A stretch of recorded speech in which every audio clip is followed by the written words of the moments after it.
হাইয়ো আর নহাইয়ো। জ্বলন্ত আগ্নেয়গিরির লাভা কিন্তু যে কোন সময় উৎক্ষেপণ হবে। সমতলে এক শাসন আর পাহাড়ের এক শাসন আমরা এটা চাই না।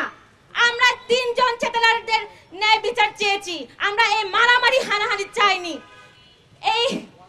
এই তিনজন চেতলারের মধ্যে একজনকে গ্রেফতার করা হলেও দুইজনকে এখনো গ্রেফতার করা হয়নি।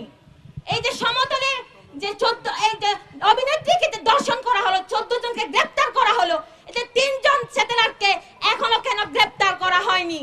আমরা ন্যায় বিচার চেয়ে এখনো আমরা এই ন্যায় বিচার পাইনি।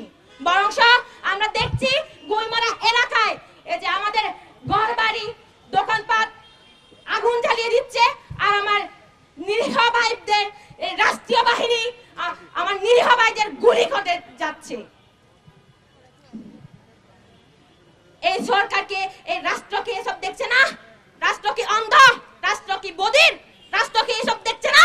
রাষ্ট্র যে আমরা যে এখানে বিচার চেয়ে যাচ্ছি, আমাদের কি এই ন্যায় বিচারও শুনতে পাচ্ছে না? রাষ্ট্র কি বধির? আমরা এই যে সেনাবাহিনী কেন এতবার আমাদের উপর হামলা করতেছে, এই যে সেতালাররা হামলা করতেছে। আমরা যখন অবরোধ করতে যাচ্ছি, সেতালাররা আমাদের উপর হামলা চালাচ্ছে। আমরা যখন প্রতিরোধ করতে যাচ্ছি, তখন আমাদের সন্ত্রাসী আখ্যায়িত করা হচ্ছে। কেন? এখন আমার ভাইদের যে খুনি করা হলো, আমরা তাদেরকে কি বলবো? অবশ্যই সন্ত্রাসী। এখন আপনি কাকে সন্ত্রাসী বলবেন? এই রাষ্ট্রীয় বাহিনী যখন আমাদের মারছে, আমরা যে দুঃখে দুঃখে মরে যাচ্ছি, আমাদের ভাইদের যে খুন করা হচ্ছে, গুলি করা হচ্ছে, এই যে আমাদের বোনকে যে হেনস্থা করা হচ্ছে, এই যে গুলি করে যে হত্যা করতেছে, এই যে আমরা যে একটা চিকিৎসা পর্যায়ে নিয়ে যাব, এই চিকিৎসাতে পর্যন্ত নিতে দিচ্ছে না এই রাষ্ট্রীয় বাহিনী। এই রাষ্ট্রীয় বাহিনীকে আরেকটা হুঁশিয়ার দিতে চাই, যে তার একটা কথা আছে না, দিনে দিনে বাড়ছে বহু দেনা, সুদিতে হইবে কিন্তু ঋণ। তখন যদি আমরা বলি যে ঋণ সুদিতে যখন আসিবেন, তখন বলবো, চট্টগ্রামের ভাষায় বলবো, বহুত হাইয়ো আর নহাইয়ো, বহুত হাইয়ো আর নহাইয়ো। আপনি কিন্তু এই রাষ্ট্র কিন্তু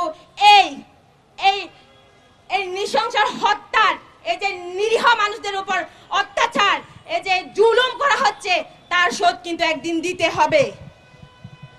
একদিন এই শাসক কাঁপবে, একদিন এই পাহাড় কাঁপবে। আমরা এই সুষ্ঠু বিচার চাইছি, আমরা এখনো চলমান রাখবো।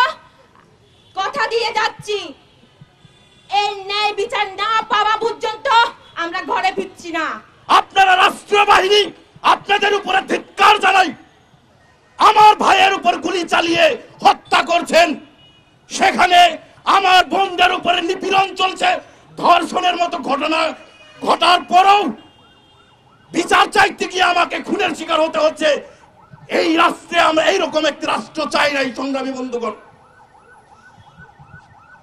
পার্বত্য চট্টগ্রামে যে পরিস্থিতি চলমান রয়েছে, এই পরিস্থিতি যদি অনতিবিলম্বে আপনারা সমাধান না করেন, মাননীয় স্বরাষ্ট্র উপদেষ্টা, আপনি দায়িত্বে থেকে এই যে 144 ধারা জারি করেন, 144 ধারা জারি করে একটি অংশকে বাংলাদেশের নাগরিকদের নিরাপত্তা দিতে পারেন না। আমার ট্যাক্সের টাকায় আপনারা গাড়িতে বাড়িতে চলেন, আর আমার নিরাপত্তা নিশ্চিত করতে পারেন না। এই ধরনের দায়িত্বহীনতা নিয়ে আপনি চেয়ারে থাকতে পারেন না। সংগ্রামী বন্ধুগণ, আজকের এই বিক্ষোভ সমাবেশ থেকে সাহসী উচ্চারণ করতে চাই, এই খুনের দায় রাষ্ট্রকে নিতে হবে।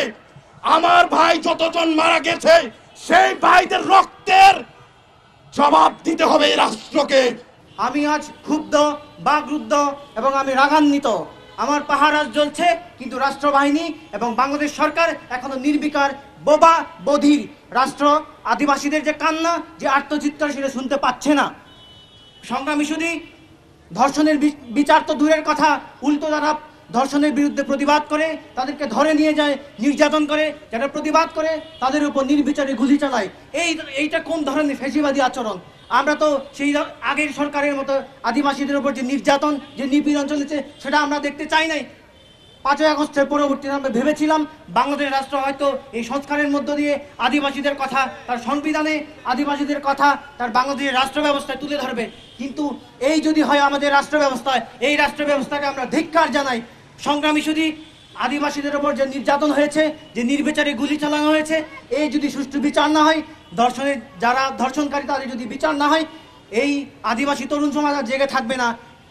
পাহাড়ের এবং সমতলের আদিবাসী সমাজ আর বসে থাকবে না। এই যদি সুষ্ঠু বিচার না হয়, এই ঘটনায় যদি সুষ্ঠু তদন্ত এবং ধর্ষণকারীদের বিরুদ্ধে যথাযথ পদক্ষেপ না নেওয়া হয়, বৃহত্তর থেকে বৃহত্তর আন্দোলন গড়ে তুলব।